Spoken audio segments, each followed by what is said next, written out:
माँ अन्नपूर्णा माता का महाव्रत मार्गशीर्ष मास के कृष्ण पक्ष पंचमी से प्रारंभ होता है और मार्गशीर्ष शुक्ल षष्ठी को समाप्त होता है।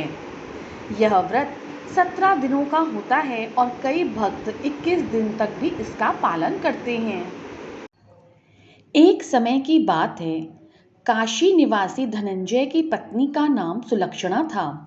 उससे अन्य सब सुख प्राप्त थे, केवल निर्धनता ही उसके दुख का एकमात्र कारण थी। यह दुख उसे हर समय सताता रहता था। एक दिन सुलक्षणा पति से बोली, स्वामी आप कुछ उद्यम करो तो काम चले, इस प्रकार कब तक काम चलेगा। सुलक्षणा की बात धनंजय के मन में बैठ गई और वह उसी दिन विश्वनाथ शंकर जी को प्रसन्न करने के लिए बैठ गया और कहने लगा, हे देव आदिदेव विश्वेश्वर, मुझे पूजा पाठ कुछ आता नहीं है, केवल आपके भरोसे बैठा हुआ हूँ। इतनी विनती करके वह 2-3 दिन भूखा प्यासा बैठा रहा। यह देखकर भगवान शंकर ने उसके कान में अन्नपूर्णा अन्नपूर्णा अन्नपूर्णा इस प्रकार 3 बार कहा। यह कौन, क्या कहा गया? इसी सोच में धनंजय पड़ गया कि मंदिर से आते ब्राह्मणों को देखकर पूछने लगा, पंडित जी अन्नपूर्णा कौन है? ब्राह्मणों ने कहा, तू अन्न छोड़कर बैठा है सो तुझे अन्न की ही बात सूझती है, जा घर जाकर अन्न ग्रहण कर। धनंजय घर चला गया।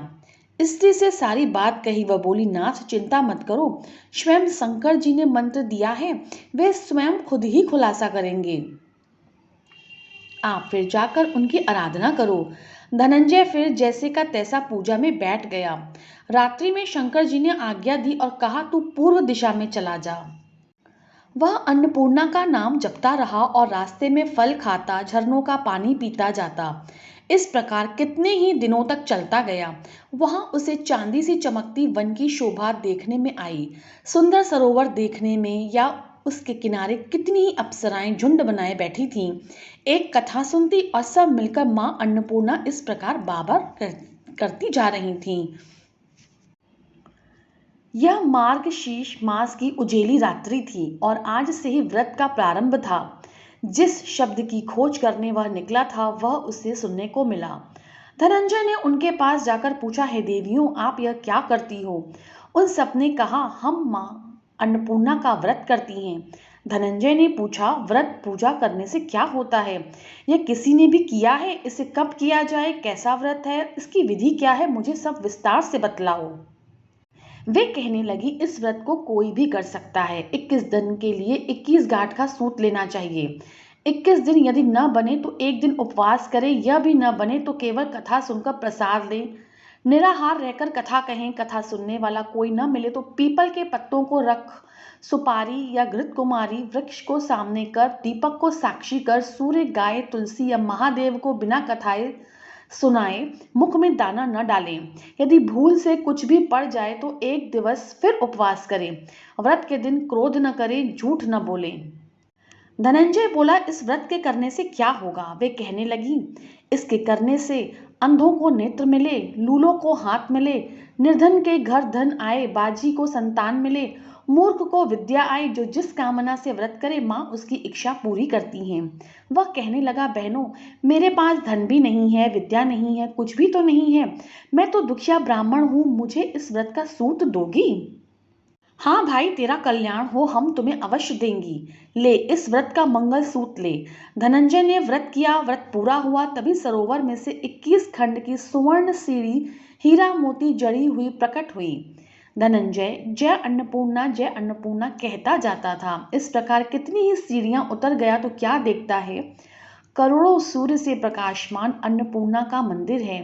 उसके सामने सुवर्ण सिंहासन पर माता अन्नपूर्णा विराजमान है। सामने भिक्षा हेतु भगवान शंकर खड़े हैं। देवांगनाएं चंवल दुलाती हैं, कितनी ही हथियार बांधे पहरा देती हैं। धनंजय दौड़कर जगदम्बा के चरणों में गिर गया। देवी उसके मन का क्लेश जान गई। धनंजय कहने लगा, माता आप तो अंतर्यामिनी हो, आपको अपनी दशा क्या बताऊं? माता बोली, मेरा व्रत किया है, जा, संसार तेरा सत्कार करेगा। माता ने धनंजय की जीवा पर बीज मंत्र लिख दिया। अब तो उसके रोम रोम में विद्या प्रकट हो गई। इतने में क्या देखता है कि वह काशी विश्वनाथ के मंदिर में खड़ा है। माँ का वरदान ले धनंजय घर गया, सुलक्षणा से सब बात कही। माता जी की कृपा से उसके घर में संपत्ति उमड़ने लगी। छोटा सा घर बहुत बड़ा गिना जाने लगा। जैसे शहद के छत्ते में मक्खियां जमा होती हैं, उसी प्रकार अनेक सगे संबंधी आकर उसकी बढ़ाई करने लगे। कहने लगे, इतना धन और इतना बड़ा घर, सुंदर संतान नहीं तो इस कमाई का कौन भोग करेगा। सुलक्षणा से संतान नहीं है, इसीलिए तुम दूसरा विवाह करो। अनिच्छा होते हुए भी धनंजय को दूसरा विवाह करना पड़ा और सती सुलक्षणा को सौत का दुख उठाना पड़ा। इस प्रकार दिन बीतते गए। फिर अगहन मास आया। नए बंधन से बंधे पति से सुलक्षणा ने कहा कि हम व्रत के प्रभाव से सुखी हुए हैं, इस कारण यह व्रत छोड़ना नहीं चाहिए। यह माता जी का प्रताप है जो हम इतने संपन्न और सुखी हैं। सुलक्षणा की बात सुन धनंजय उनके यहाँ आया और व्रत में बैठ गया। नई बहू को इस व्रत की खबर नहीं थी। वह धनंजय के आने की राह देख रही थी। दिन बीतते गए और व्रत पूर्ण होने में 3 दिवस बाकी थे कि नई बहू को खबर पड़ी। उसके मन में ईर्ष्या के ज्वाला धधक उठी। सुलक्षणा के घर आ पहुंची और उसने वहां भगदड़ मचा दी। वह धनंजय को अपने साथ घर ले आई। नए घर में धनंजय को थोड़ी देर के लिए निंद्रा आ गई। इसी समय नई बहू ने उसके व्रत का सूत्र तोड़कर आग में फेंक दिया। अब तो माता जी को कोप आ गया। घर में अकस्मात आग लग गई, सब कुछ जलकर खाक हो गया। सुलक्षणा जान गई और पति को फिर अपने घर ले आई। नई बहू रूठ कर पिता के घर जा बैठी। पति को परमात्मा मानने वाली सुलक्षणा बोली, नाथ घबराना नहीं, माता जी की कृपा अलौकिक है। पुत्र कुपुत्र हो जाता है परंतु माता को माता नहीं होती। अब आप श्रद्धा और भक्ति से आराधना शुरू करो, वे जरूर हमारा कल्याण करेंगी। धनंजय फिर माता के पीछे पड़ गया। फिर वही सरोवर सीढ़ी प्रकट हुई, उसमें माँ अन्नपूर्णा कहकर वह उतर गया। वहां जाकर माता के चरणों में रुदन करने लगा। माता प्रसन्न हो बोली, यह मेरी स्वर्ण की मूर्ति ले, उसकी पूजा करना, तू फिर सुखी हो जाएगा। जा, तुझे मेरा आशीर्वाद है। तेरी स्त्री सुलक्षणा ने श्रद्धा से मेरा व्रत किया है, उसे मैंने पुत्र दिया है। धनंजय ने आंखें खोली तो खुद को काशी विश्वनाथ के मंदिर में खड़ा पाया। वहां से फिर उसी प्रकार घर को आया। इधर सुलक्षणा के दिन चढ़े और महीने पूरे होते ही पुत्र का जन्म हुआ। गांव में आश्चर्य की लहर दौड़ उठी। इस प्रकार उसी गांव के निसंतान सेठ के पुत्र होने पर उसने माता अन्नपूर्णा का मंदिर बनवा दिया। उसमें माता जी धूमधाम से पधारी, यज्ञ किया और धनंजय को मंदिर के आचार्य का पद दे दिया। जीविका के लिए मंदिर की दक्षिणा और रहने के लिए बड़ा सुंदर सा भवन दिया। धनंजय स्त्री पुरुष सहित वहीं रहने लगा। माता जी के चढ़ावे में भरपूर आमदनी होने लगी।